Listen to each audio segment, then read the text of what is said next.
பேத்துக்கிட்ட பணத்தை கொடுத்து ஒருத்தருக்கு ஒருத்தர் சண்டை போட வச்சு இப்படி என்ன பண்ணிட்டாங்க, இதை மிஸ்யூஸ் பண்ணிட்டு இருக்கிறாங்க. அதனால முஸ்லிம்கள் தயவு செய்து இனிமேல் உணர்ச்சிகளை கொஞ்சம் கொஞ்சம் அடக்கிட்டு நம்ம யாரு என்ன பண்ணிட்டு இருக்கிறோம், நம்மள எவன் கண்ட்ரோல் பண்றோம் அப்படிங்கறத கொஞ்சம் யோசிச்சீங்கன்னா கண்டிப்பா அவங்க நம்ம ஜெயிக்க முடியும். இதுக்கு சில உதாரணங்கள் சொல்றேன். 1885 வருஷம் பிராங்க் மேசன் ராபின்சன் அப்படிங்கிற ஒருத்தன் கொக்கோ கோலா அப்படிங்கிற ஒரு லோகோவை தயார் பண்ணான். இந்த கொக்கோ கோலாவெல்லாம் குடிக்கிறோம் இல்லைங்களா, அந்த கொக்கோ கோலாவை ஒரு டிசைன் பண்ணிருப்பாங்க, வித்தியாசமா எழுதியிருப்பாங்க ஒரு வித்தியாசமான எழுத்துல. இதை நீங்க கண்ணாடியில பாத்தீங்கன்னா, தலைகீழ திருப்பி கண்ணாடியில பாத்தீங்கன்னா லா முகமது நா மெக்கா அப்படின்னு தெரியும். அதாவது முகமதுவும் இல்ல மெக்காவும் இல்ல அப்படிங்கிறது தான் அதுக்கு ஒரு ஸ்லோகம். கொஞ்ச காலத்துக்கு அப்புறமா மொத்தம் மெக்காவையும் முகமது ஃபாலோ பண்ற எல்லாத்தையும் இவங்க அதுல இருந்து வெளியே கொண்டு வர்றதுதான் எங்களோட பிளான். இது ஏற்கனவே பிளான் போட்டு நான் சொன்னேன் இல்லைங்களா, கண்ணுள்ளவங்களுக்கு மட்டும்தான் தெரியும்னு. அந்த கொக்கோ கோலா பாட்டில திருப்பி பாத்தீங்கன்னா உங்களுக்கு இது விஷயமா ரொம்ப தெளிவா தெரியும். இதனாலதான் பல படங்கள்ல ஸ்பான்சர் பண்ணி முஸ்லிம் தீவிரவாதிகள் அப்படிங்கிற மாதிரி காமிச்சிட்டு இருக்கிறாங்க. சோ நீங்க புரிஞ்சுக்க வேண்டியது என்னன்னா, இப்போதைக்கு கிறிஸ்துவ மதம் முழுசா இந்த 13 குடும்பத்துக்கு கண்ட்ரோல்ல போயிருச்சு. கிறிஸ்துவ மதம் போயிருச்சு, முஸ்லிம் மதம் இன்னும் போகல. இன்னும் ஒரு 50% போயிருக்குது. இவங்க இன்னும் கொஞ்சம் வருஷங்க அப்புறம் இது மொத்தமா கண்ட்ரோல் பண்றதுக்காக ட்ரை பண்ணிட்டு இருக்காங்க. இந்து மதம் மொத்தமா உடைச்சு விட்டாங்க. சைனீஸ் அத்தனையும் ஆல்மோஸ்ட் ஒரு பாதிக்கு மேல கண்ட்ரோல் பண்ணிட்டாங்க. இப்படி உலகத்துல நிறைய மதங்கள் இருக்கு இல்லைங்களா, எல்லா மதத்திலையும் இவங்க எப்படி உள்ள போறாங்கன்னா, அங்க இருக்கிற தலைவர்கள், அங்க இருக்கிற ட்ரஸ்ட், அங்க இருக்கிற அந்த பவுண்டேஷனுக்குள்ள மெதுவா உள்ள போய் பணம் கொடுத்து இவங்களோட ஆளுகளை கொஞ்சம் கொஞ்சமா செட் பண்ணி காசு கொடுத்து ஒருத்தருக்கு ஒருத்தர் மாத்தி அடிக்க சொல்லி அதுல புது புது பிரிவுகளை எல்லாம் உருவாக்கி சண்டை மூட்டி விட்டு இப்படி மொத்தமா பண்ணிட்டு இருக்காங்க. இப்போதைக்கு இவங்க நினைச்சாங்கன்னா ஒரு மதத்தை ஒரே ஒரு 10 வருஷத்துல ஒண்ணும் இல்லாம பண்ணவும் முடியும், புதுசா ஒரு மதத்தை உருவாக்கவும் முடியும். இருந்தாலும் எல்லா மதத்தையும் ஏன் வச்சிட்டு இருக்காங்கன்னா, இவங்களுக்கு நிறைய மதம் தேவைப்படுது. ஏன்னா அப்பதான் மாத்தி எல்லாரும் சண்டை போட்டு இருந்தாங்கன்னா இவங்களுக்கு ரொம்ப சுலபமா இருக்கும் அப்படிங்கறதுக்காக நிறைய மதங்களை வச்சிருக்கிறாங்க. ஆனா இவங்களுடைய பிளான் பிரகாரம் 3வது உலக போர் முடியும் பொழுது இவங்களுடைய மதங்களை எல்லாம் ஒரு 5 மதத்துக்குள்ள கொண்டு வர போறாங்க. 4வது உலக போறப்போ ஒரு 2 மதமா கொண்டு வர போறாங்க. 5வது உலக போருங்கிறது 2 மதத்துக்கு சண்டை கடைசியா ஒரே ஒரு மதம், உலகம் ஃபுல்லா ஒரே ஒரு நோட்டு, உலகம் ஃபுல்லா ஒரே ஒரு கண்ட்ரோல் அப்படின்னு உலகத்தை 1 கோடி மக்களை வச்சு மொத்த உலகத்தையும் ஒரே கண்ட்ரோல் கொண்டு வந்து இனிமேல் அந்த 1 கோடி மக்களும் இவங்களோட அடிமைகளா வச்சு இவங்க அடிமைகளா இருக்காங்கன்னு தெரியாத அளவுக்கு அவங்களுக்கு தேவையான சாப்பாடு, என்டர்டைன்மெண்ட், போதைப் பொருள் எல்லாம் கொடுத்து இந்த 1 கோடி பேரை வச்சு இந்த உலகத்தை ஆழ்ந்துட்டு இவங்க ராஜா மாதிரி இருக்கணும் அப்படிங்கறதுதான் இவங்களுடைய ரொம்ப வருட கனவு. அவங்களுக்கும் மற்றவங்களுக்கும் என்ன வித்தியாசம்னா, இவங்க எப்ப பிளான் பண்ணலாலும் 1000 வருஷம் 2000 வருஷத்துக்கு தான் பிளான் பண்ணுவாங்க, 500 வருஷத்துக்கு தான் பிளான் பண்ணுவாங்க. நாமெல்லாம் என்ன பண்ணுவோம், நம்ம சாகிறதுக்குள்ள இந்த காரியம் நடக்கணும் அப்படின்னு ரொம்ப ஸ்பீடா போறதுனாலதான் நம்மளால சக்சஸ் பண்ண முடியல. ஆனா இந்த 13 குடும்பம் என்ன பண்ணுவாங்கன்னா, பாருங்க என்னைக்கோ எவனோ 1700 வருஷத்துல ஆரம்பிச்ச ஒரு பிளான இப்போ ஒழுங்கா கொண்டு போயிட்டு இருக்காங்கன்னா அது காரணம் என்னன்னா, அவங்க தலைமுறையா ஒரு விஷயத்த மெதுவா பொறுமையா செஞ்சுட்டு வருவாங்க. அவங்களுக்கு இன்னைக்கே நடக்கணும்னு அவசியம் இல்ல, 200 வருஷத்துக்கு அப்புறம் நடக்கணும்னா அதை இன்னைக்கே பிளான் பண்ணுவாங்க. அப்பதான் அவங்களுக்கு அந்த இடத்துக்கு போக முடியுங்கனால. அதனால உலகத்தில் உள்ள எல்லா மதத்தை சேர்ந்த எல்லாத்தையும் நான் காலில் விழுந்து கெஞ்சி கேட்டுக்கிறேன், தயவு செய்து புரிஞ்சுக்குங்க. தயவு செய்து இனிமேல் எந்த ஒரு மதத்தை சேர்ந்தவங்களும் இன்னொரு மதத்துக்காரங்களை கிண்டல் பண்ணி கேலி பண்ணி கோவப்பட்டு சண்டை போட்டுட்டு இருக்காதீங்க. இப்படி எவனோ ஒருத்தர் நம்மள எல்லாம் சண்டை போட வச்சுக்கிட்டு ஜாலியா நம்மளை வச்சு உலகத்தை வியாபாரம் பண்ணிட்டு இருக்கிறான். அதனால நாமெல்லாம் ஒண்ணு சேரணும். இந்த ஒண்ணு சேரணுங்கிறதுக்காக தான் நான் மறுபடியும் சொல்றேன், ஒண்ணு சேரணுங்கிறதுக்காக தான் நான் இவ்வளவு பேசுறேனே தவிர நடுவில் ஏதாவது ஒரு சில வார்த்தைகள் ஒரு மதத்தை புண்படுத்துற மாதிரி இருந்தா தயவு செய்து மன்னிச்சுக்குங்க. எனது நோக்கம் மதத்தை பத்தி பேசுறது இல்ல, மதங்களுக்குள்ள சண்டை வர இருக்கக்கூடாது. ஆம், அமைதி ஒற்றுமை இருந்தாதான் நாமெல்லாம் ஜெயிக்க முடியும். உலகத்தில் உள்ள எல்லா மதம், எல்லா ஜாதி, எல்லா நாடு, எல்லா மொழி மக்களுக்கான ஒரே எதிரி இந்த 13 குடும்பம் தாங்கிறத புரிஞ்சுக்கிட்டா கண்டிப்பா நாம வாழ்க்கையில நிம்மதியா இருக்கலாம்.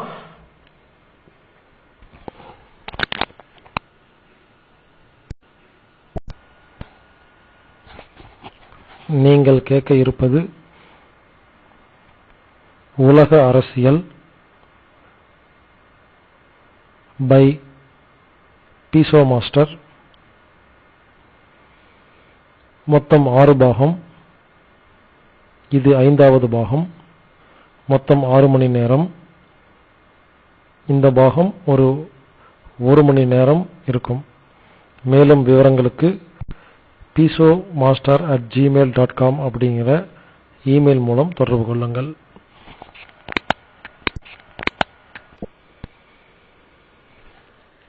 இந்த 13 குடும்பங்கள் உலகத்தை எந்தெந்த ஆர்கனைசேஷன் மூலமா கண்ட்ரோல் பண்றாங்க அப்படிங்கறத நம்ம பார்க்கலாம். உலகம் முழுவதும் இந்த 13 குடும்பத்துக்கு சொந்தம். இந்த 13 குடும்பத்தை சேர்ந்த இந்த 6000 பேர் தான் மொத்தமா கண்ட்ரோல் பண்ணிட்டு இருக்காங்க. அதுல கமிட்டி ஆஃப் 13 அப்படின்னு ஒரு அமைப்பு இருக்குது. இதுதான் இந்த மொத்த உலகத்தில் இருக்கிற எல்லா இந்த இலுமினாட்டி குடும்பத்தை சேர்ந்தவங்களுடைய கமிட்டி. இதுதான் உலகத்துல எல்லா நாட்டுக்கும் எல்லா பிசினஸுக்கும் ஆர்டர் கொடுக்கிறது. இந்த கமிட்டி ஆஃப் 13 இன்னும் ஒரு அமைப்புக்கு ஆர்டர் கொடுக்குது. அது யாரு? Committee of 300, committee of 300 or இத த ஒலிம்பியன் அப்படின்னு சொல்லுவாங்க. ஒலிம்பியன் ஒரு அமைப்பு இருக்குது. நான் சொல்ற அமைப்பெல்லாம் பலதெல்லாம் வெளியே பேர் தெரியாது, சிலதெல்லாம் ஓப்பனா பேர் தெரியும். இந்த ஒலிம்பியன் அப்படிங்கிற இந்த அமைப்புக்கு இந்த 13 குடும்பங்கள் ஆர்டர் பண்ணுவாங்க. அப்போ இந்த ஒலிம்பியன் அப்படிங்கிறது 300 குடும்பத்தை சேர்ந்த அமைப்பு. இது 1727 பிரிட்டிஷ் உருவாக்கப்பட்டது. இதுல ஒரு 300 குடும்பங்கள் இருக்காங்க. இப்போதைக்கு அதுல ஒரு 36 குடும்பத்தோட பேர் மட்டும் கொஞ்சம் ஸ்பீடா சொல்றேன். பிரிட்டிஷ் ராஜவம்சம், டேனிஷ் ராஜவம்சம், ரோத்சைல்டு குடும்பம், Rockefeller, J P Morgan, Warburg, Oppenheimer, Bush குடும்பம், Gore, Singer, Buffett, Carrington, Orange, Habsburg, Russell, Ted Turner, Strong, ஷேர் டிங்கர், பாரிங், பிரைஸ், அஸ்டர், ரோஸ்ட், சர்ச்சில், டிலோனா, ஹாரிமேன், ஹேஸ்லி, மாண்டல், சாக்சி, மாசினி, மெலான்ஸ்கைப், மின்ரட்டு, மான்டேகு, மான்டாக்ஃபோர், போலி, டேவில்ஸ்வெல், இப்படி ஒரு 36 குடும்பத்தை பத்தி இப்ப நான் சொல்லியிருக்கிறேன். இந்த மாதிரி ஒரு 300 குடும்பம் இருக்குது. இந்த 300 குடும்பம் தான் கமிட்டி ஆஃப் 300 அப்படிங்கிறதுக்கு முதலாளி. நல்லா கேட்டுக்குங்க. 13 குடும்பம் உலகத்துல அடுத்து என்ன பண்ணணுங்கிறத முடிவு பண்ணி இந்த 300 குடும்பத்துக்கு சொல்லுவாங்க. இந்த 300 குடும்பங்கள் ரவுண்ட் டேபிள் அப்படிங்கிற ஒரு அமைப்புக்கு ஆர்டர் சொல்லும், இந்த மாதிரி பண்ணுங்கன்னு. இப்படி ஒவ்வொரு அசோசியேஷன்ல இருந்து ஒவ்வொரு குரூப்ல இருந்து ஆர்டர் வந்து கடைசியா செய்யறது நம்ம ஊர்ல இருக்கிற அரசியல்வாதிகள், அதிகாரிகள், போலீஸ், ஜட்ஜு, வக்கீல்கள், மாஃபியா கேங்கு, அதுக்கப்புறம் பணத்துக்காக என்ன வேணாலும் பண்ற சில மனுஷங்க. இவங்க கிட்ட ஆர்டர் மட்டும்தான் வரும், பணம் மட்டும்தான் வரும். இது யார் அனுப்புறா, எங்கிருந்து வருது, எதுக்காக பண்றாங்க அப்படிங்கறதெல்லாம் நம்ம ஊர் மக்களுக்கு ஒண்ணுமே தெரியாது. மறுபடியும் சொல்றேன், கமிட்டி ஆஃப் 13 அப்படிங்கிறது தான் மொத்த இலுமினாட்டி குடும்பத்துடைய அமைப்பு. அவங்க கமிட்டி ஆஃப் 300 அப்படிங்கிற த ஒலிம்பியன்ஸ் அப்படிங்கிற 300 குடும்பத்துக்கு இன்ஃபர்மேஷன் கொடுப்பாங்க. அவங்க ரவுண்ட் டேபிள் அப்படிங்கிற ஒரு அமைப்புக்கு இன்ஃபர்மேஷன் கொடுப்பாங்க. இந்த ரவுண்ட் டேபிள் அப்படிங்கிறது ஒரு 5 விதமான அமைப்பு கொண்டது.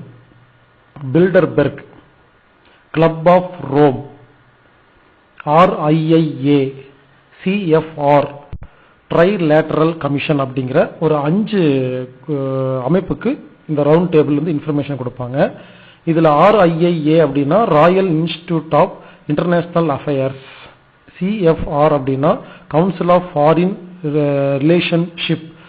இப்படி இந்த Bilderberg, Club of Rome, RIIA, CFR, Trilateral Commission இப்படிங்கிற இந்த 5 அமைப்பிலிருந்து வர்ற ஆர்டரை தான் உலகத்தில் இருக்கிற எல்லாரும் கேட்டாகணும்.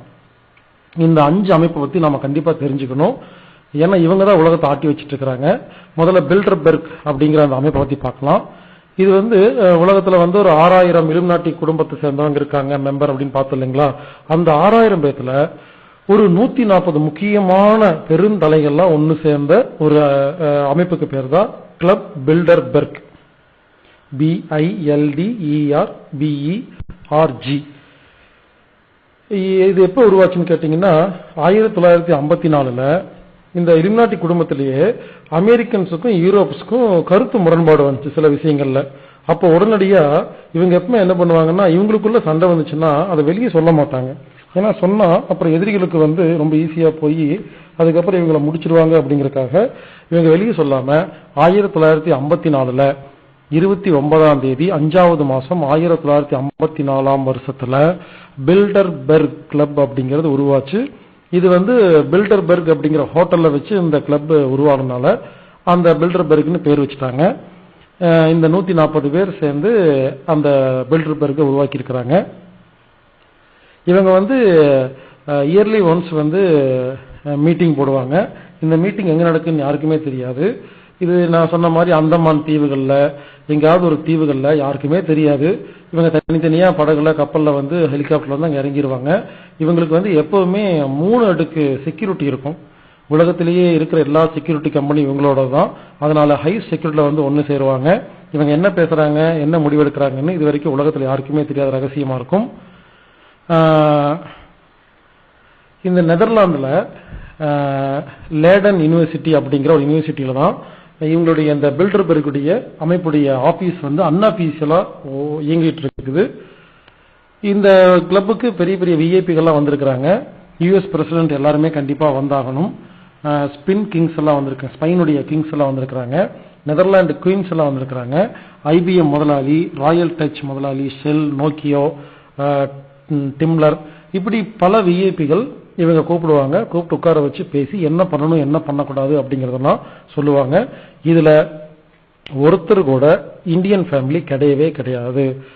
நான் சொல்ற எந்த கதையிலையும் ஒருத்தர் கூட இந்தியன் ஃபேமிலி, ஸ்ரீலங்கன் ஃபேமிலி இந்த மாதிரிலாம் வரவே வராது. ஏன்னா சில நாடுகளை, சில மனிதர்களை, சில இனங்களை, சில மதங்களை இவங்க மனுஷங்களாவே மதிக்கிறது கிடையாது. இதுதான் பில்டர்பெர்க். இந்த பில்டர்பெர்க் என்ன சொல்லுதோ அதைத்தான் உலகத்தில் இருக்கிற எல்லா நாடும் எல்லா அரசியல்வாதிகளும் கேட்டாகணும்.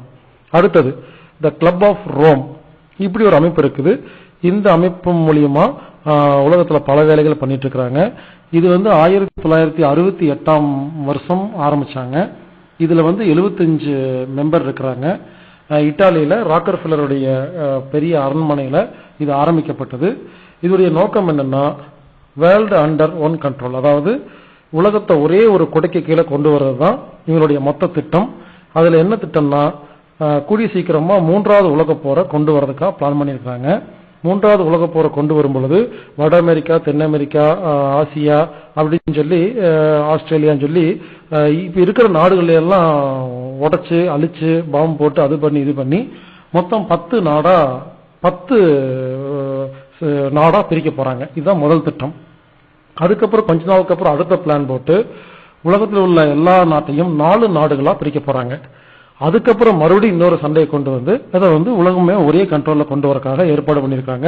இந்த திட்டத்தை சிறப்பா கொண்டு போயிட்டு இருக்கிறது தான் இந்த கிளப் ஆஃப் ரோம் அப்படிங்கிற இந்த அமைப்பு. அடுத்தது RIIA, Royal Institute of International Affairs. இது எல்லாத்துக்கும் பப்ளிக்கா தெரிஞ்ச ஒரு அமைப்பு. பிரிட்டிஷால் உருவாக்கப்பட்டது. இது 1920ல உருவாக்கப்பட்டது. இது பாத்தீங்கன்னா உலகத்துல எந்தெந்த நாடெல்லாம் சண்டை போட்டாலும் இவங்க வருவாங்க.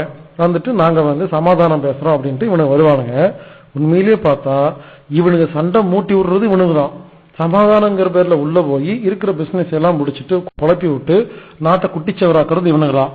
ஆனா கேட்டா பிபிசியில, NDTVல வரும்பொழுது இவனுக்கு பந்தாவா Royal Institute of International Affairs நாங்க வந்திருக்கிறோம், நீங்க ஏன் இலங்கையில 2 பேர் சண்டை போட்டுக்கிறீங்க, நாங்க சமாதானப்படுத்துறோம் அப்படின்னு உள்ள வருவானுங்க. இது பிரிட்டிஷ் அமைக்கப்பட்ட ஒரு அமைப்பு. இன்னொன்னு அமெரிக்கா ஏற்படுத்தின இன்னொரு அமைப்பு இருக்கு. அதுக்கு பேர் தான் CFR, அதாவது கவுன்சில் ஆஃப் ஃபாரின் ரிலேஷன்ஷிப். இது 1921ஆம் வருஷம் உருவாக்கப்பட்டது. இதுவும் இதே வேலை தான். 2 நாட்டுக்கும் சண்டை மூட்டி விடுறது. அதுக்கப்புறம் சமாதானங்கிற பேர்ல உள்ள வந்து பிசினஸ் பண்றது, இதுதான் முழு நேர வேலையா பண்ணிட்டு இருப்பாங்க. வெளியே பார்த்தா ரொம்ப பந்தாவா டீசென்டா சமாதான புறா அப்படிங்கிற மாதிரி இவனுக்கு நடந்துக்குவானுங்க. ஆனா இவனாலதான் உலகம் இவ்வளவு சண்டை போட்டுட்டு இருக்கு. அடுத்தது முக்கியமானது ட்ரை லேட்டரல் கமிஷன் அப்படின்னு ஒண்ணு இருக்குது. இதுவும் வெளியே தெரியற மாதிரி ஒரு அமைப்பு தான். இது வந்து 1973 உருவாக்கப்பட்டாங்க. இதுக்கு ஃபவுண்டர் வந்து ராக்கர் ஃபில்லர்.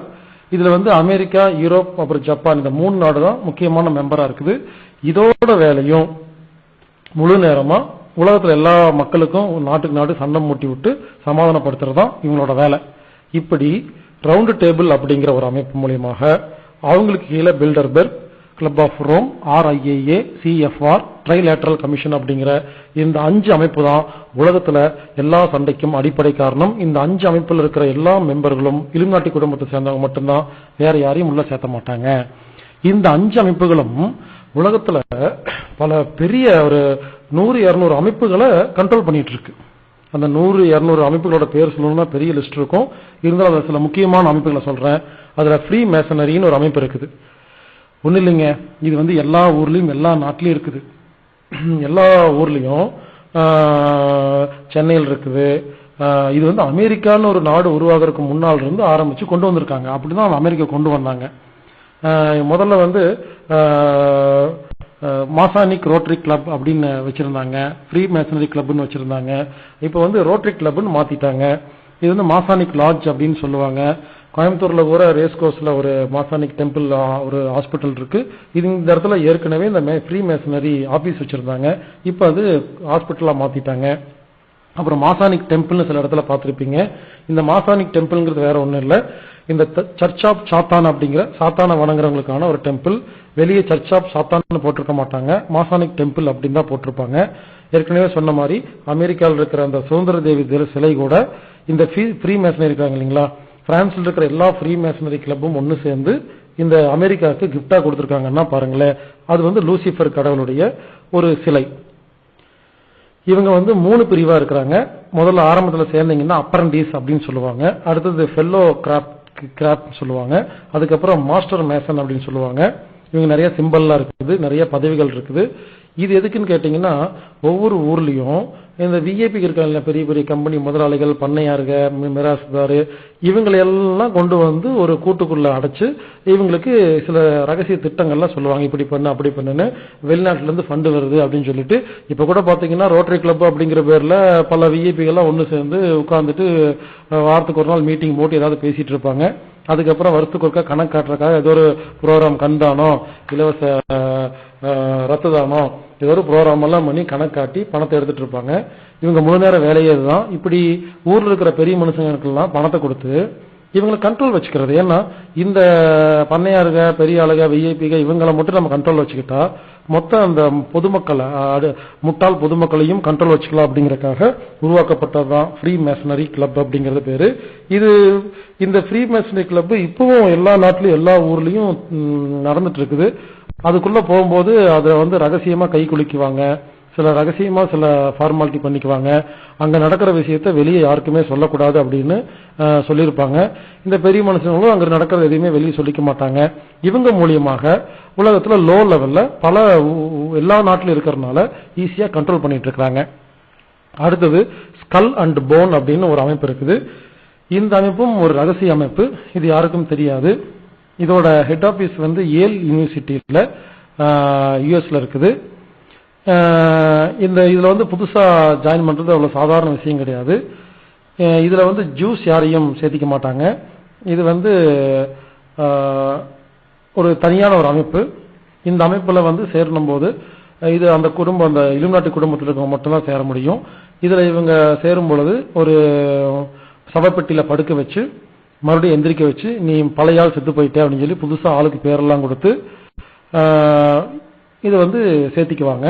இதுல வந்து வருஷத்துக்கு மொத்தம் 15 பேர் தான் புதுசா சேர முடியும். அப்ப இலுமினாட்டி குடும்பத்துல யாரெல்லாம் கொஞ்சம் டேலண்டா இருக்கிறாங்களோ அந்த 15 பேர்த்த செலக்ட் பண்ணி சேர்த்திக்குவாங்க. அதனால இது வரைக்கும் மொத்தம் ஒரு 800 பேர் தான் இந்த அமைப்பில் இருக்கிறாங்க. இதுல முக்கியமான ஆளுகள் யாருன்னு பாத்தீங்கன்னா George Bush, George W Bush, Henry Simpson, George Kerry, Obama, J P Morgan, Holt Stalin, இவங்கெல்லாம் வந்து இந்த குரூப்ல இருந்து வந்தவங்க தான். இந்த மாதிரி அமைப்புல இருந்து ட்ரைனிங் பண்ணவங்க மட்டும்தான் இவங்களுக்கெல்லாம் இந்த பிரசிடென்ட் போஸ்ட், பெரிய பெரிய யூஎன் போஸ்ட், இந்த மாதிரிலாம் நிறைய போஸ்ட்லாம் கொடுப்பாங்க. வேற யாராலையும் அந்த போஸ்ட்டுக்கு வர முடியாது. எல்லாம் இவங்களே போஸ்ட் வச்சுக்குவாங்க, இவங்களே ஷேர் ஹோல்டிங் வச்சுக்குவாங்க, இவங்களே உலகத்தை ஆழ்ந்துக்குவாங்க. வெளியிருந்து யாரையும் உள்ள விட மாட்டாங்க. அடுத்தது நமக்கு தெரிஞ்சுக்க வேண்டிய ஒரு முக்கியமான அமைப்பை பத்தி பார்க்கலாம். இதுக்கு பேரு ACU, ஆசியன் கிளியரிங் யூனியன். இது ஒரு தமாசான ஒரு விஷயம். இந்தியா, பாகிஸ்தான், ஸ்ரீலங்கா, நேபாள், மியான்மர், பூட்டான், மால்தீவ்ஸ் இப்படி இருக்கிற எல்லா நாட்டுடைய மொத்த பேங்க் கண்ட்ரோல் இருக்கிற Reserve Bank, State Bank of India, Indian Overseas Bank, இந்த மாதிரி இந்தியாவில் இருக்கிற, ஸ்ரீலங்காவில் இருக்கிற, பாகிஸ்தானில் இருக்கிற, நேபாள், மியான்மர், பூட்டான், மால்தீவ்ஸ் இருக்கிற எல்லா பேங்குடைய மொத்த கண்ட்ரோலும் ஈரான்ல இருக்கு. இந்த அமைப்புக்கு பேரு ACUன்னு பேரு, ஏசியன் கிளியரிங் யூனியன். நீங்க நினைக்கிற மாதிரி நம்ம ஊர்ல இருக்கிற கவர்மெண்ட் பேங்க் எதுவுமே கவர்மெண்ட்டுக்கு சொந்தமே கிடையாது. அதுல வர எல்லா ப்ராஃபிட்டும், திட்டங்கள், அதுல வர லாபம், பர்சன்டேஜ் எல்லாமே இந்த குடும்பத்துக்கு தான் போயிட்டு இருக்கு. இது வந்து 1974 வருஷம் 12வது மாசம் 9ஆம் தேதி ஆரம்பிச்சாங்க. இந்த ACU கண்ட்ரோல்ல தான் இந்த வருஷம் இந்தியாவில் எத்தனை ருபீஸ் அடிக்கணும் அப்படிங்கறதெல்லாம் முடிவு பண்ணுவாங்க. இவங்க வந்து இந்த நாட்டுக்குள்ள பணத்தை மாத்திக்கிறதுக்கு ஒரு யூனிட் அப்படிங்கிற ஒரு அளவை பயன்படுத்துறாங்க. இந்த அளவு வந்து என்ன கேட்டீங்கன்னா US டாலர் தான், வேற ஒன்றும் இல்லை. US டாலருக்கு ஈக்குவலா இருக்கும். அது US டாலர் சொல்லிக்க மாட்டாங்க, அதுக்கு பதிலா யூனிட் அப்படின்னு சொல்லிக்குவாங்க. ஆக்சுவலா வந்து 1928 தான் நாசிக்ல இந்தியாவுடைய பணம் வந்து முதல்ல பிரிண்ட் பண்ணாங்க. இதுக்கு முன்னால பிரிண்ட் பண்ணது யார் தெரியுங்களா? தாமஸ் டி லா ரூ அப்படிங்கிற ஒரு கம்பெனி. இது வந்து ஒரு பிரிட்டிஷ் கம்பெனி. இதோட முதலாளிகள் இந்த 13 பேர்த்து சேர்ந்த குடும்பம். அதுக்கப்புறம் 1975 மத்திய பிரதேசத்துல தீவாஸ் அப்படிங்கிற இடத்துல மறுபடியும் 2வது அடிக்க ஆரம்பிச்சாங்க. 3வது மறுபடியும் நோட்டு 10 அப்படிங்கறக்காக 1996 மைசூர்லயும் சல்போன் வெஸ்ட் பெங்கால்லையும் அடிக்க ஆரம்பிச்சாங்க. சொன்னா நம்ப மாட்டீங்க, இந்தியாவில் அடிக்கிற எல்லா இந்தியன் ருபீஸும் அடிக்கிறது ஒரு கவர்மெண்ட் கம்பெனி கிடையாது. இது இந்த 13 குடும்பத்துக்கு சொந்தமானவங்க. இவங்களுக்கு எவ்வளவு இந்தியன் ருபீஸ் வேணுமோ இவங்களா அடிச்சுக்குவாங்க. இவங்களா அதை வச்சு இந்தியாவில் எந்த ஒரு பொருளையும் வாங்கிக்குவாங்க. உலகத்துல கள்ள நோட்டுக்குன்னு தனியா இவங்கள அடிக்க வேண்டியதில்லை. இவங்க அடிச்சதே அது நல்ல நோட்டு தான். ஆக்சுவலா ஸ்டேட் பேங்க் ஆஃப் இந்தியா அப்படின்னு சொல்றோம் இல்லைங்களா, அதோட உண்மையான பேர் என்னன்னா Imperial Bank of India, British அப்படின்னு பேருங்க. இது வந்து பிரிட்டிஷுடைய பேங்க். அவன் வந்து இம்பீரியல் பேங்க் ஆஃப் இந்தியான்னு வச்சிருந்தான். சரி, பொதுமக்கள் வந்து இம்பீரியல் பேங்க்னா இது எந்த வெளிநாட்டு பேங்க் அப்படின்னு தெரிஞ்சுக்குவாங்க அப்படிங்கறக்காக அவன் ஸ்டேட் பேங்க் ஆஃப் இந்தியான்னு பேரத்தை மாத்தி வச்சிருக்கான். மொத்த கண்ட்ரோலும் பிரிட்டிஷ் கிட்ட தான் இருக்கு. இவங்க தான் வந்து இந்த ஃபிராக்ஷனல் ரிசர்வ் ரேஷியோ அப்படின்னு ஒன்று கண்டுபிடிச்சாங்க. அதாவது எவ்வளவு பணம் இருக்கோ அதுல வந்து 16 டைம்ஸ் 16 டைம்ஸ் வந்து லோன் கொடுத்துக்கலாம் அப்படின்னு ஒரு திட்டத்தை கொண்டு வந்துதான் இப்ப உலக மக்களை மொத்தத்தையும் கடனாக்கி இப்ப இவங்க கம்ப்ளீட்டா நம்மள வந்து அடிமைப்படுத்தி இருக்காங்க. அதாவது எப்படின்னு சொன்னீங்கன்னா, இப்போ 1 கோடி ரூபாய் ஒரு பேங்க்ல வந்து இருந்துச்சுன்னா அவன் 16 கோடி ரூபாய்க்கு லோன் தரலாம் அப்படிங்கிறது தான் இந்த திட்டம். இது பாத்தீங்கன்னா ஒரே தமாசா இருக்கும். நாம வந்து இப்ப வந்து 1 கோடி ரூபாய் கொண்டு ஒரு பேங்க்ல போட்டோம்னா நமக்கு வந்து ஒரு 9% வட்டி கொடுக்குறாங்கன்னு வச்சுக்கோங்களேன். அந்த பேங்க் என்ன பண்ணுது, வெளியே வந்து 16 கோடி ரூபாய் கொடுத்து அது 9 into 16 அப்படின்னு 160% வாங்கிக்குது. சோ பேங்குக்கு 160%, அதை கொடுத்த பொதுமக்களுக்கு 9%. சோ எவ்வளவு லாபம் வருதுன்னு பாருங்க. இந்த லாபத்தை எல்லாம் இந்த இலுமினாட்டி குடும்பம் தான் அனுபவிச்சுட்டு இருக்கிறாங்க. சிலதெல்லாம் சொன்னா ஒரே காமெடியா இருக்கும். உலகத்துல இந்தியாவில் யாருக்கெல்லாம் பணம் பேங்க்ல இருக்கோ எல்லாரும் போய் மொத்தமா போய் ஏடிஎம்ல எடுத்தா பணம் இருக்கவே இருக்காது. ஏன்னா பணம் ரொம்ப கம்மியா தான் இருக்கு, ஆனா ரெக்கார்டு அதிகமா இருக்குது. அதாவது போலி பணம் எல்லா பேங்க்லயும் கணக்குல இருக்குது. ஒரு பேங்குக்கு வந்து பொதுமக்கள் கொடுக்க வேண்டிய கடன் வந்து ஒரு 50 லட்சம் அப்படின்னு வச்சுக்கோங்களேன். 50 லட்சம் அப்படின்னு வச்சுக்கிட்டீங்கன்னா உண்மையிலேயே பணமா பாத்தீங்கன்னா அது 1 லட்சமா தான் இருக்கும். 50 மடங்கு கணக்கு ஒரு பேப்பர் எழுதி வச்சிருக்காங்க. அவ்வளவுதான். இப்படி என்ன பண்ணிட்டாங்க, எல்லா நாட்டு மக்களுடைய தலையிலையும் ஒரு கணக்கு எழுதி வச்சிருக்காங்க. இந்த கணத்தை செட்டில் பண்ணாம நம்மளால இவங்களை ஜெயிக்க முடியாது. இப்ப சப்போஸ் இந்தியாவில் இருக்கிற அத்தனை பேர் ஒன்னு சேர்ந்து நாங்கெல்லாம் இனிமேல் இந்தியாவுக்கு சப்போர்ட் பண்ண மாட்டோம் அப்படின்னு ஒன்னா சேர்ந்தா அடுத்த நிமிஷம் என்ன பண்ணுவான்னா டோட்டல் பேங்கோட இன்ட்ரெஸ்ட் ஏற்றி விட்டுருவான், லோன் கொடுக்க மாட்டான். இப்படி என்ன பண்ணுவான், டோட்டல் பினான்ஸை லாக் பண்ணி விட்டு மக்களை பஞ்சம் பட்னியா இருக்க வச்சு நம்மளை அலைய விட்டு வேற வழி இல்லாம இவங்க சொல்றதை கேட்க வைக்கிறது தான் இவங்களுடைய பிளான். இது ஏற்கனவே அமெரிக்கால பல முறை பல பிரசிடென்ட் இவங்க கிட்ட இருந்து காப்பாத்துறதுக்காக முடிவெடுத்து அதை அனுபவிச்சும் பார்த்திருக்காங்க. சோ இவங்க ஏற்கனவே அமெரிக்காவையே கஷ்டப்படுத்திருக்கிறதுனால மற்ற நாட்டை கஷ்டப்படுத்துறதெல்லாம் இவங்களுக்கு ரொம்ப ரொம்ப சுலபமான ஒரு வேலை. அடுத்தது இப்ப நம்ம பார்க்க போறது மொத்தமா இந்த உலகத்தை கண்ட்ரோல் பண்ணிட்டு இருக்கிற ஒரு 6 விதமான செக்டார்களை பத்தி பார்க்க போறோம்.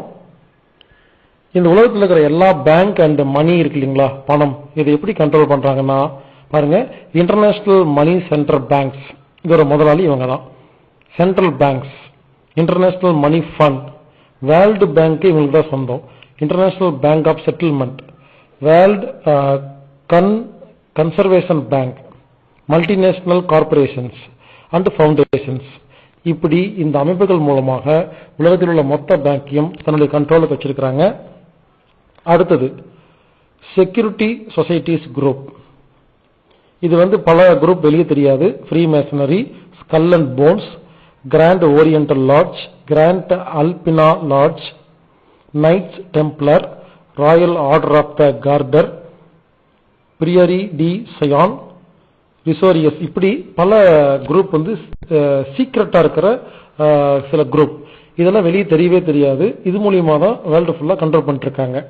பொலிட்டிக்கல் குரூப் பாத்தீங்கன்னா international government leaders, United Nations, Bilderbergs, Trilateral Commission, Council of Foreign Relationship, Club of Rome, Aspen Institute, Bohemian Group, regional federationals, NATO, EEC, international labour unions. இந்த மாதிரி பொலிட்டிக்கல் குரூப்ஸ் எல்லாமே இவங்க கண்ட்ரோல் தான் இருக்கு. உலகத்தில் யாரு அரசியல் பண்றதா இருந்தாலும் இவங்க சமாதானம், இந்த உலக அரசியலுக்கு ஒரு ரூல்ஸ் வச்சிருக்கிறோம், இதை மீறி யாரும் போகக்கூடாதுன்னு சொல்லி இந்த அமைப்புகள் மூலமா என்ன பண்றாங்கன்னா அவங்களை கண்ட்ரோல் பண்ணி தன்னுடைய கண்ட்ரோல் கொண்டு வந்துடுறாங்க. அடுத்து இன்டெலிஜென்ட் குரூப், உளவுத்துறை. இது உளவுத்துறை தான் இவங்களுக்கு ரொம்ப ஹெல்ப் பண்ணுது. ஏன்னா உலகத்தில் இருக்கிற எல்லா விஷயத்தையும் கொண்டு போய் உடனே சேர்த்துட்டு இருக்கு. CIA, KGB, FBI, British intelligent, mafia, organised crime, drug cartels, Interpol, communist party, இப்படி பல உளவுத்துறை மூலமாக இவங்க வேவு பார்த்து எதிரிகளை எல்லாம் முடிச்சுட்டு யாரெல்லாம் இவங்களுக்கு ஹெல்ப் பண்றாங்களோ அவங்கள மட்டும் சப்போர்ட் பண்ணி மேல தூக்கிட்டு போய் வியாபாரம் பண்ணிட்டு இருக்காங்க. அடுத்து ரீஜனல், மதம் சம்பந்தமா என்னமெல்லாம் ஆர்கனைசேஷன்ல இவங்க ஓனரா இருக்கிறாங்கன்னு கேட்டீங்கன்னா World Council of Church, National Council of Churches, World Parliament of Religions, Vatican, SMOM, New Age cults groups, liberal Protestants, Unity Church, unilateral universal church, Bahais, Temple of Understanding. இப்படி இந்த அமைப்புகள் மூலமாக உலகத்துல எந்த ஒரு மதம் வந்தாலும் இந்த மதம் நாங்க சொல்ற மாதிரி தான் நடந்துக்கணும், உலக அளவுல நாங்க மதத்துக்கு ஒரு ரூல்ஸ் வச்சிருக்கோம் சொல்லி இந்த ரூல்ஸ்குள்ள கொண்டு மதத்தை கண்ட்ரோல் பண்ணிடுறாங்க.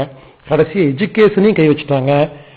UNESCO, World Peace Groups, Planetary Congress, World Federalist Association, World Constitution and Parliamentary Association, environmental groups, Lucis Trust, World Goodwill, World Union, SNL institute, media establishment. இப்படி எஜுகேஷன் குரூப் எல்லாமே முதலாளிகள் இவங்க தான்.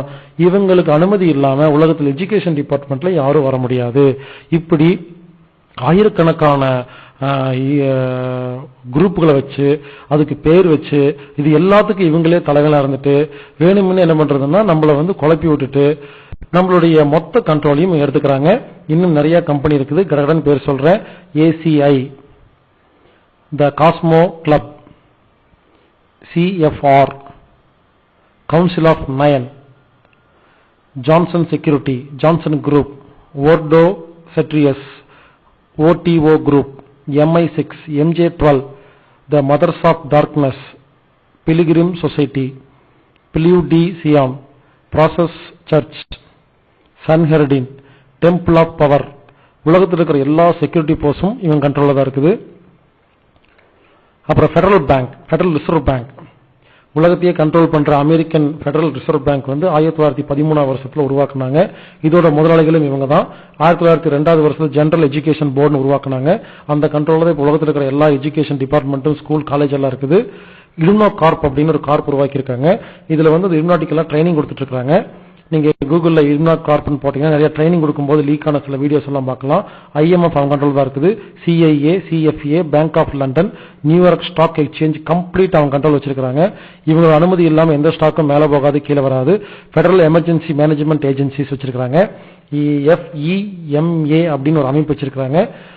இதை பத்தி சொல்லணும்னா ஃபெடரல் எமர்ஜென்சி மேனேஜ்மெண்ட் ஏஜென்சி அப்படின்னு உலகத்தில் இருக்கிற எல்லா நாட்டிலையும் ஒரு அமைப்பு இருக்கும். அது எதுக்குன்னு கேட்டீங்கன்னா, திடீர்னு ஊருக்குள்ள கலவரம் வந்துருச்சுன்னா ஊரை வந்து எப்படி கண்ட்ரோல் பண்றது அப்படின்னு ஒரு சிஸ்டம், அதுக்கு ட்ரைனிங் கொடுத்து நிறைய பேர்த்த வச்சிருக்காங்க. இதுல காமெடி என்னன்னா, உலகத்துல கலவரம் வந்தா சரி பண்றதுக்காக இந்த அமைப்பு உருவாக்கல. நம்ம ஒருவேளை யாராவது புத்திசாலியாகி பொதுமக்கள்லாம் சேர்ந்து இவங்களுக்கு எதிராக போராடனா இந்த அமைப்பு மூலமா நம்மள கண்ட்ரோல் பண்ணுவாங்களாமா. இதுக்கு FEMA ஒரு அமைப்பு இருக்குது. இது உலகத்தில் இருக்கிற எல்லா நாட்டிலையும் இந்த அமைப்புல ஆள் இருக்கிறாங்க. ஆனா இதை வெளியே சொல்ல மாட்டாங்க. அடுத்தது United Nation, Bank of International Settlement, World Court, International Monitor Fund எல்லாமே இவங்க கண்ட்ரோல் தான் இருக்குது. United National World Bank, WHO, World Health Organisation, European Union, European currency, World Trade Organisation, African Union, Union of South American National, இப்படி list போட்டுட்டே போலாங்க. இப்படி உலகத்தில் இருக்கிற எல்லா அமைப்புகளுக்கும் சொந்தக்காரங்க இந்த 13 குடும்பத்தை சேர்ந்தவங்க. ரொம்ப சிம்பிளா சொல்றேன், உலகத்தில் இருக்கிற எல்லா அமைப்புகளும் நேரடியாக ரவுண்ட் டேபிள் இருக்கிற இந்த Bilderberg, Club of Rome, RIAA, CFA அப்படிங்கிற அந்த ட்ரைலேட்டரல் கமிஷன் இப்படிங்கிற 5 குரூப் கிட்ட இன்ஃபர்மேஷன் கொடுப்பாங்க. இவங்க என்ன பண்ணுவாங்க, கொண்டு போய் ரவுண்ட் டேபிள்ல கொடுப்பாங்க. ரவுண்ட் டேபிள் த ஒலிம்பியன்ஸ் அப்படிங்கிற 300 குடும்பத்துக்கு கொடுப்பாங்க. இந்த 300 குடும்பங்கள் 13 இலுமினாட்டி குடும்பத்துக்கு கொடுப்பாங்க. இந்த 13 இலுமினாட்டி குடும்பமும் யாருக்கு தெரியுமா கொண்டு கொடுப்பாங்க? பிரிட்டிஷ் அரசி 2ஆம் எலிசபெத். ஆக மொத்தம் இந்த உலகத்தையே மொத்தத்தை கண்ட்ரோல் பண்ணிருக்கிறது பிரிட்டிஷ் இளவரசி எரும மாடு 2ஆம் எலிசபெத். அவதான் கண்ட்ரோல் பண்ணிட்டு இருக்கிறா. இவகிட்ட தான் ஃபுல் கண்ட்ரோல் இருக்கு. அதனால தயவுசெய்து புரிஞ்சுக்குங்க, இந்த உலகத்துல கடவுளுக்கு அப்புறமா இருக்கிறது இந்த எலிசபெத் தான். அதுக்கப்புறம் இலுமினாட்டி, அவங்க கண்ட்ரோல்ல மொத்த உலகம் இருக்குது. ஏற்கனவே 1700 வருஷத்திலே பிளான் போட்டு இப்ப ஆல்மோஸ்ட் எல்லாமே கம்ப்ளீட்டா அவங்க கண்ட்ரோல் கொண்டு வந்துட்டாங்க. இதுக்கப்புறம் இவங்க பேர்ல என்னென்னலாம் கம்பெனிஸ் இருக்கு அப்படிங்கறத கொஞ்சம் பார்த்துட்டு சீக்கிரமா நாம அடுத்த சொல்யூஷன் என்னங்கறத பார்த்துடலாம்.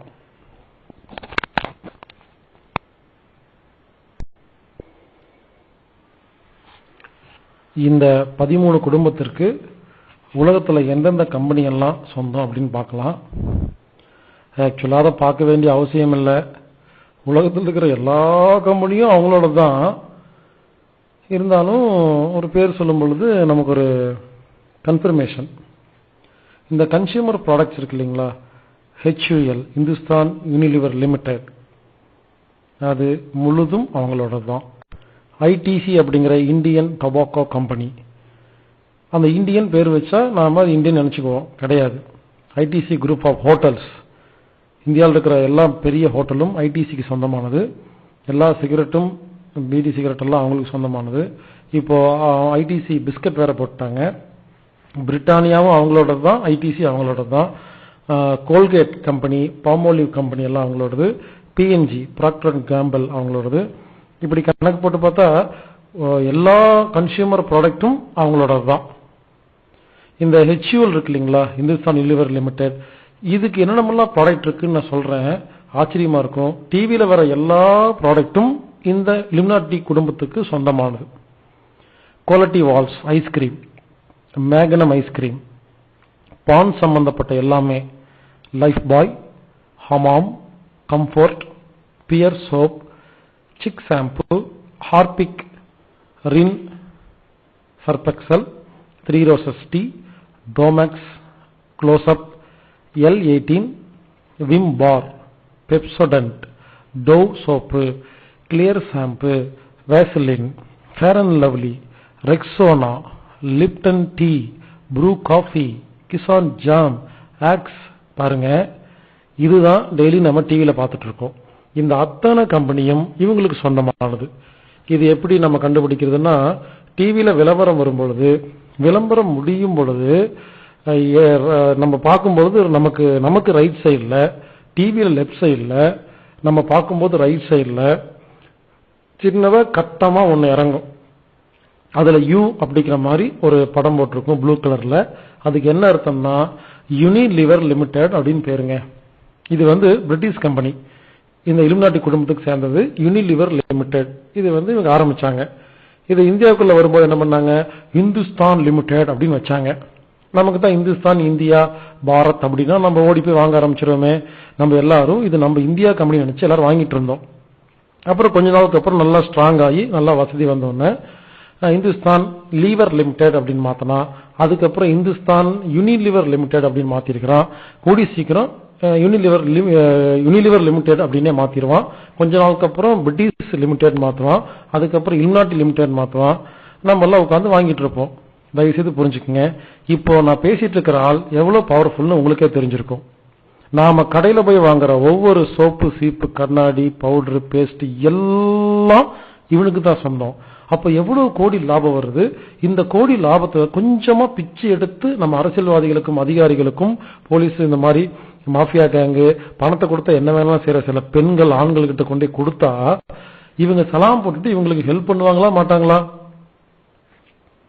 யோசிங்க. அடுத்தது மெடிசன். உண்மையா எல்லா மெடிசனும் அவங்களோட தாங்க. அலோபதியில் இருக்கிற எல்லா மருந்து மாத்திரை கம்பெனியோட முதலாளியும் இவங்க தான். இந்த அலோபதி சிலபஸையே உருவாக்குனது இவங்க தான். இப்போ ஹோமியோபதிங்கிறது என்னன்னா, ஹோமியோபதி அலோபதிக்கு எதிராக உருவாக்கப்பட்டது. அலோபதியில ஒழுங்கா நோய் குணமாக மாட்டேங்குது அப்படின்னு சொல்லி ஹோமியோபதி உருவாக்குனாங்க. ஆனா இப்போ ஹோமியோபதியும் இந்த இலுமினாட்டி குடும்பத்தோர் கைக்கு போயிருச்சு. சோ ஹோமியோபதியில எந்த மருந்து மாத்தினாலும் அந்த லாபம் இப்ப அவங்களுக்கு தான் போகுது. ஆல்டர்னேட்டிவ் மெடிசன்ல யாருக்கெல்லாம் விருப்பம் இருந்து நீங்க எல்லாம் சைனீஸ் மருந்து இதெல்லாம் டியான்ஸ் இதெல்லாம் யூஸ் பண்ணீங்கன்னா அதுவும் அவங்களுக்கு தான் சொந்தம். அவங்க அலோபதி தான் விற்கணும் அவசியம் இல்லை. அவங்களுக்கு தேவை விற்கணும், நீங்க வாங்கணும், அவ்வளவுதான். எதையாவது விற்பாங்க, வாங்கணும். உங்களுக்கு ஆல்டர்னேட்டிவ் மெடிசன் பிடிக்குதா விற்பாங்க, ஹோமியோபதி பிடிக்குதா விற்பாங்க, அவ்வளவுதான். அவங்களுக்கு தேவை விற்கிறது. சிப்லா, சிபா, ஜெர்ஜி, ஃபிசர், நோவார்ட்ஸ், லாரோச், ரான்பாக்சி, டான்ஜில்ஸ் இது எல்லாமே இவங்களோட கம்பெனி தான். சில கம்பெனி யூஎஸ்ல சென்டர் வச்சிருக்காங்க, சில கம்பெனி சுவிட்சர்லாந்து சென்டர் வச்சிருக்காங்க. ரான்பாக்சி எல்லாம் ஜப்பான் கம்பெனி, சிலதெல்லாம் சுவிட்சர்லாந்துல. இப்படி பல கம்பெனிகள் பல நாட்டுல பிரான்ச் வச்சிருப்பாங்க. நமக்கு யூஎஸ் கம்பெனி சுவிட்சர்லாந்து கம்பெனி நினைச்சிட்டு இருப்போம், ஆனா எல்லா கம்பெனியும் இவங்களோட தான். அடுத்து டிரான்ஸ்போர்ட். ஜப்பான் சென்டரா வச்சு டொயோட்டாவும், ஸ்வீடன் சென்டரா வச்சு வால்வோவும், ஜெர்மனிய சென்டரா வச்சு பென்ஸ், BMW, ஆடி, ஸ்கோடா, வால்ஸ்வாகன் அப்படிங்கலாம் வச்சிருக்காங்க. அடுத்து பிரான்ஸ் சென்டரா வச்சு ரெனால்ட்ஸ், யூஎஸ் சென்டரா வச்சு டாஃபே, ஈச்சர், ஜிஎம்சி, இந்துஸ்தான் மோட்டார்ஸ். அதாவது ஜெனரல் மோட்டார் கம்பெனி அப்படிங்கிறது அமெரிக்க கம்பெனி, அதாவது இலுமினாட்டி கம்பெனி. அவங்க இந்தியாவுக்குள்ள வரும்போது என்ன பண்றாங்க, ஜெனரல் மோட்டார் சொன்னா நமக்கு பிடிக்காது, அதுக்காக இந்துஸ்தான் மோட்டார்ஸ் அப்படின்னு பேர் மாத்தி வச்சிருக்காங்க. இப்படி உலகத்தில் உள்ள எல்லா பிளைட், கப்பல், பஸ், கார், லாரி, டெம்போ எல்லா கம்பெனியும் இவங்களுக்கு சொந்தம். பேங்க் சொல்லவே வேண்டாம்.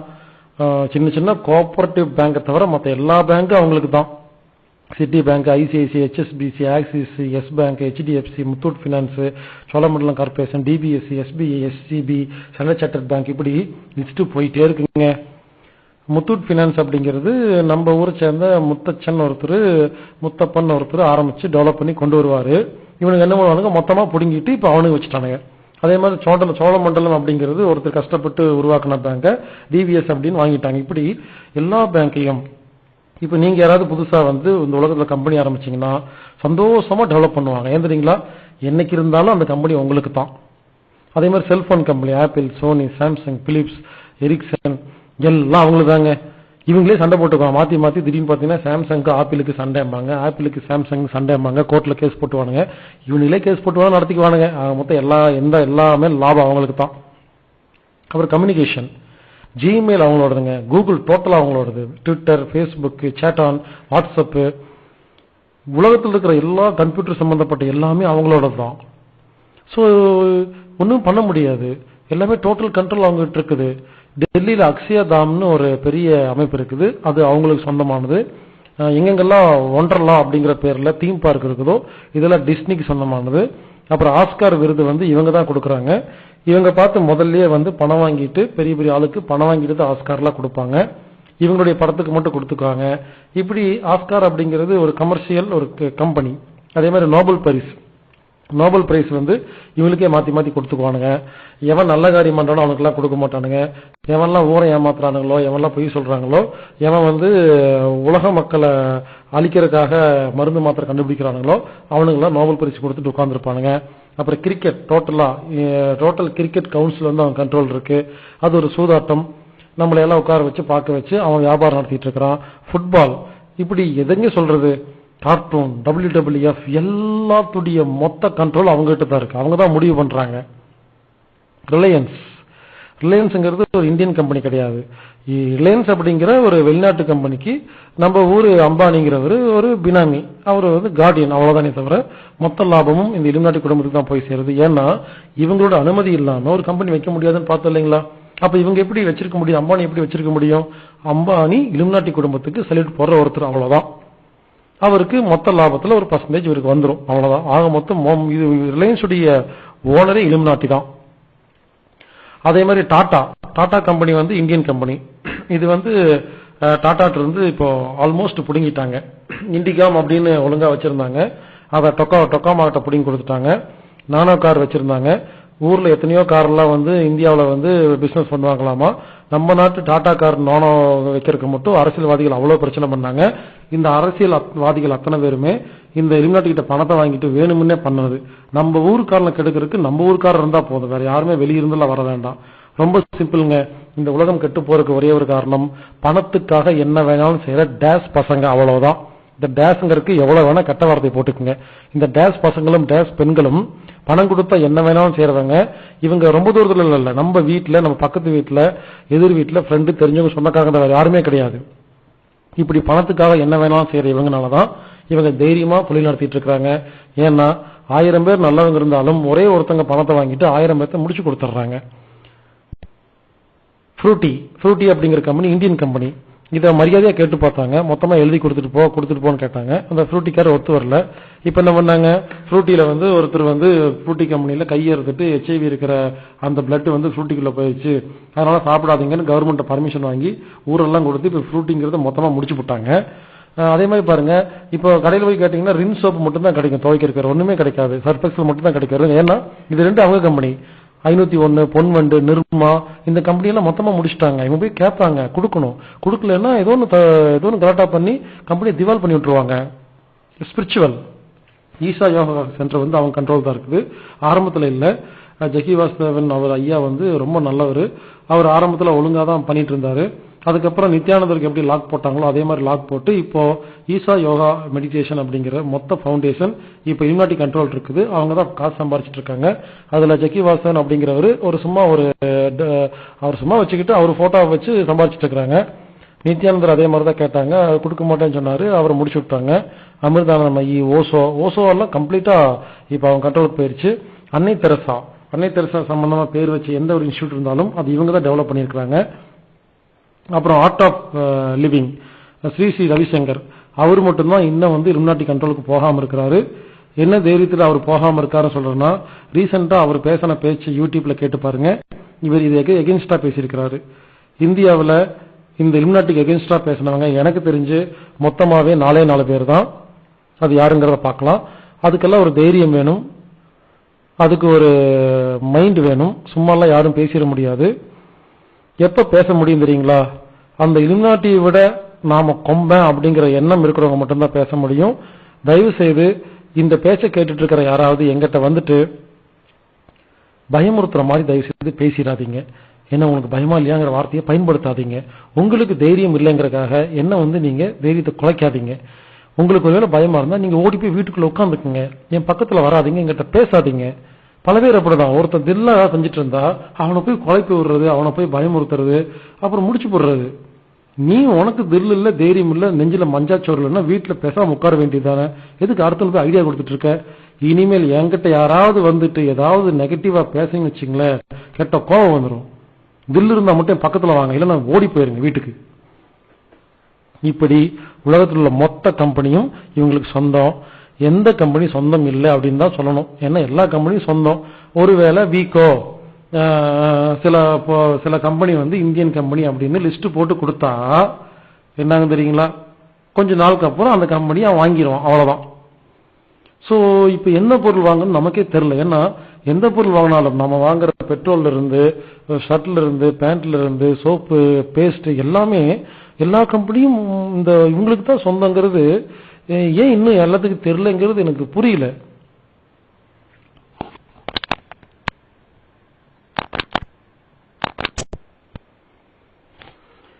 இந்த 13 குடும்பமும் இது வரைக்கும் எத்தனை பேர்த்து கதையை முடிச்சிருக்காங்க அப்படின்னு பார்த்தா அது லிஸ்ட் போயிட்டே இருக்கும். இருந்தாலும் சில முக்கியமான பேர் மட்டும் சொல்றேன். ஓசோவை கொலை பண்ணது இவங்க தான். ஆனா இவங்க எப்பவுமே ஒரே நாள்ல கொலை பண்ண மாட்டாங்க. யாரு இவங்களுக்கு எதிராக பேசுறாங்களோ, இவங்களுக்கு பிடிக்கலையோ, அவங்க நல்லா வளர்த்தி விட்டு அவங்க மூலியமா உலகத்தில் இருக்கிற எல்லா மக்கள்கிட்டையும் பணத்தை பிடுங்கி அந்த பணத்துக்கு இவங்க இன்டைரக்டா கார்டியனா வந்ததுக்கு அப்புறம் தான் கொலை பண்ணுவாங்க. அந்த அளவுக்கு ரொம்ப தெளிவா பொறுமையா பண்றாங்க. மைக்கேல் ஜாக்சன் இவங்க தான் கொலை பண்ணிருக்காங்க. இந்த மாதிரி இன்டர்நேஷனல் லெவல்ல யாரெல்லாம் பெரிய ஆள் இருக்கிறாங்களோ இப்படி சாதாரணமா பெரிய ஆள் ஆக முடியாது. இந்த மைக்கேல் ஜாக்சன் இவர்கிட்ட அக்ரிமெண்ட் போட்டிருக்காங்க. இந்த மைக்கேல் ஜாக்சன் இந்த இலுமினாட்டி குடும்பத்தை தவிர வேற யாருகிட்டையும் இவர் ப்ரோக்ராம் பண்ண முடியாது. உலகத்தில் நடந்த எல்லா மைக்கேல் ஜாக்சன் ப்ரோக்ராமும் பண்ணது இவங்க தான். இவங்கள மீடியா மூலமா ஃபேமஸ் பண்ணிடுவாங்க, இவங்கள ஆடியோவெல்லாம் வித்துருவாங்க. பட் ஒரு மனுஷனை ஃபேமஸ் பண்ணி விட்டுருவாங்க. நமக்கு புகழ் மட்டும்தான் கிடைக்கும், மற்ற பிசினஸ் அவங்களுக்கு போயிடும். இப்படி ஏகப்பட்ட பிசினஸ் பண்றதுனால இந்த மைக்கேல் ஜாக்சன் ஒரு நாள் புரிஞ்சுக்கிட்டு இனிமேல் உங்க கூட நான் பிசினஸ் பண்ண மாட்டேன், நான் தனியா பண்றேன்னு ஆரம்பிக்கும் பொழுதுதான் இவர் மேல பாலியல் பலாத்கார கேஸ் எல்லாம் போட்டு ஏகப்பட்ட கேஸ் போட்டு அதுக்கப்புறம் ஒரு நாள் சொந்தமா நான் எப்படியும் ஆடுவேன்னு சொல்லி கஷ்டப்பட்டு ப்ரோக்ராம் அரேஞ்ச் பண்ணப்போ மொத்த கதையை முடிச்சுட்டு ப்ரோக்ராம் டேட்டுக்கு முன்னாலேயே கதையை முடிச்சு விட்டாங்க. அடுத்து ஏற்கனவே சொன்ன மாதிரி ஜான் எஃப் கென்னடி, இவரு நான் நீங்க சொல்றதெல்லாம் கேட்க மாட்டேன்னு சொன்ன அடுத்த நிமிஷமே நடு ரோட்ல வச்சு அமெரிக்காவில் நடு ரோட்ல வச்சு ஒரு பிரசிடண்ட் போட்டு தள்ளிட்டாங்க. அடுத்து அப்ரஹாம் லிங்கன், இவர் சொந்தமா நோட் அடிக்க ஆரம்பிச்சிட்டாரு. கவர்மெண்ட் அமெரிக்க கவர்மெண்ட் சொந்தமா நோட் அடிச்சோடனே அப்ரஹாம் லிங்கனை முடிச்சுட்டு நோட்ல எல்லாம் லிங்கனுடைய படத்தை போட்டுருவாங்க. அதே மாதிரி ஜான் கென்னடியை சுட்டு கொண்டு போட்டு அவருக்கு பாவம் சொல்லிட்டு வாட்சில எல்லாம் 10 மணி 10 நிமிஷத்தை மாட்டி விட்டாங்க. ஹிட்லரை தற்கொலை பண்ண வச்சது இவங்க தான். ஹிட்லர் காலத்துல ஹிட்லருக்கு பணம் கொடுத்து பெரிய சண்டை உருவாக்குனது இவங்க தான். யோசிச்சு பாருங்க, ஹிட்லருக்கே பணம் கொடுத்து ஆட்டி வச்சவங்கன்னு எப்படி இருப்பாங்கன்னு யோசிச்சு பாருங்க. அலெக்சாண்டரை கொலை பண்ணது இவங்க தான். சதாம் ஹுசேனை முடிச்சது, பின்லேடனை முடிச்சது, பூட்டோ ஃபேமிலி அத்தனையும் முடிச்சது, பிரேமதாசா, பிரபாகரன், சுபாஷ் சந்திர போஸ், வீர சேவர்கர், இப்படி எல்லாத்தையும் முடிச்சிட்டாங்க. ஆனா இவங்களுக்கு பேர் மட்டும் வச்சிருவாங்க, ஏர்போர்ட் கட்டிடுவாங்க, சிலை வச்சிருவாங்க, புக்ல எல்லாம் எழுதிடுவாங்க, போட்டோ போட்டுருவாங்க, தியாகின்னு சொல்லிடுவாங்க. பட் ஆளும் முடிச்சிருவாங்க. அதே மாதிரி ஐஸ்வர்யா ராய், ஏஆர் ரஹ்மான், டெண்டுல்கர், தோனி, இப்படி இன்டர்நேஷனல் லெவல்ல யாரெல்லாம் ஃபேமஸா இருக்கிறாங்களோ இவங்க எல்லாருமே இவங்க அக்ரிமெண்ட் பிரகாரம் தான் போயிட்டு இருக்காங்க.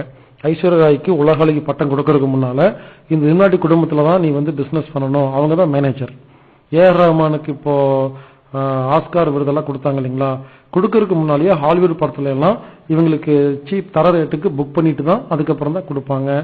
இந்த மாதிரி டெண்டுல்கர் எல்லாம் முதல்ல விளம்பரத்துக்கான அக்ரிமெண்ட் எல்லாம் கையெழுத்து போட்டுட்டு அதுக்கப்புறம் தான் இவங்க கிரிக்கெட் போர்ட்லயே செலக்ட் பண்ணுவாங்க. அதுக்கப்புறம் தான் செஞ்சுரியில அடிக்க முடியும். இல்லைன்னா இவங்க நினைச்சாங்கன்னா உடனே தூக்கிடுவாங்க.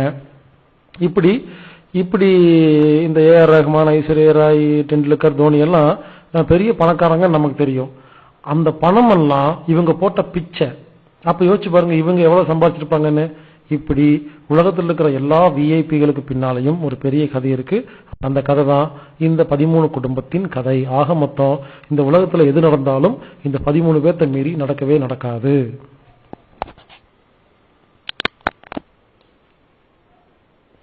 இது வரைக்கும் எந்தெந்த பிளைட் எல்லாம் காணாம போச்சோ, எந்தெந்த பிளைட் எல்லாம் வெடிச்சதோ, எந்தெந்த ஹெலிகாப்டர் எல்லாம் மலையில போய் மோதிச்சோ, எந்தெந்த காரெல்லாம் போய் இடிச்சதோ எல்லாம் இவங்க பண்ணதுதான். டயானா கூட பாருங்க, டயானாவை கொலை பண்ணது இங்கிலாந்து அரசி சார்லஸ் தான் உலகத்துல எல்லாத்துக்குமே தெரியும். ஆனா ரெக்கார்ட் பிரகாரம் என்ன பண்ணாங்க, கார் ஆக்சிடென்ட் அப்படின்னு காமிச்சாங்க. பாத்தீங்களா, இந்த மாதிரிதான் பண்ணுவாங்க. ஒருத்தர் முடிக்கணும்னா நேரடியா நம்ம என்ன பண்ணுவோம், நேரா போயிட்டு ஏண்டா என்ன இப்படியா பண்ண அப்படியா பண்ணேன்னு போய் சண்டை பிடிக்க போவோம். இவங்க அதெல்லாம் பண்ண மாட்டாங்க. நல்லா இரு அப்படின்னு தளபதி படத்துல சொல்ற மாதிரி சொல்லிட்டு இவங்க வாட்டுக்கு போயிருவாங்க. அப்புறம் உட்காந்து ஒரு குறிப்பிட்ட பணத்துக்கு தூக்கி வீசிடுவாங்க, இவனை முடிச்சிரு அப்படின்னு. அதுக்கப்புறம் அதுக்கு சில குரூப் இருக்கு, அவங்க நீட்டா பிளான் போட்டு எப்படி பண்ணனா ரெக்கார்ட் பிரகாரம் அதை நீட்டா பண்ண முடியும்னு ஆக மொத்தம் கூட்டி சீக்கிரம் முடிச்சு கொடுத்துருவாங்க. இவங்கனால இதுவரைக்கும் செத்த அத்தனை பேருமே இவங்க அனுமதி இல்லாம உயிரோட இருக்கவும் முடியாது, சாகவும் முடியாது. அதுதான் உண்மை.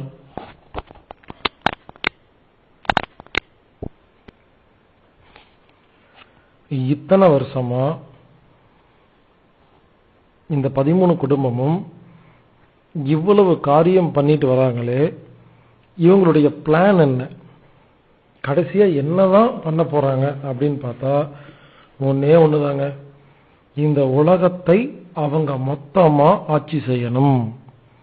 இந்த உலகத்தை ஒரு குடைக்கு கீழே கொண்டு வந்து மொத்த மக்களையும் இவங்க கண்ட்ரோல்ல வச்சு ஆட்சி பண்ணணும் அப்படிங்கிறது தான் இவங்களுடைய ரொம்ப வருட பல தலைமுறையா இருக்கிற ஒரு ஆசை, கனவு, லட்சியம். இதுக்காக தான் இவங்க இவ்வளவு கஷ்டப்பட்டிருக்காங்க.